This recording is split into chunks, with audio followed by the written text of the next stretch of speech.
In today's exercise, I'm going to demonstrate how to do an alternating dumbbell hammer curl seated. So the first thing you want is a pair of dumbbells and also a seat. This exercise targets the biceps, and when doing this exercise, first thing you want to do is go ahead and sit down all the way back into the seat. Go ahead and grab the dumbbells. Now when it comes to my foot placement, you can place them on the ground or place them onto the pegs.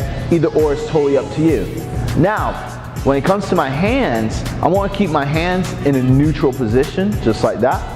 And when it comes to my back and my chest, I want to roll the shoulders back, keep my chest up, all right? Take my stomach, suck it in just a little bit so everything's nice and strong. You want to hold a strong position when performing this exercise. Now, what I'm going to do is go ahead and do it. So I'm keeping my elbows real tight and close to my body, and I'm lifting each dumbbell, alternating each side, targeting the biceps. You want to reduce a lot of jerking. This is why I have my shoulders rolled back, my chest up, and my stomach sucked in. This is how you do an alternating dumbbell hammer bicep curl seated.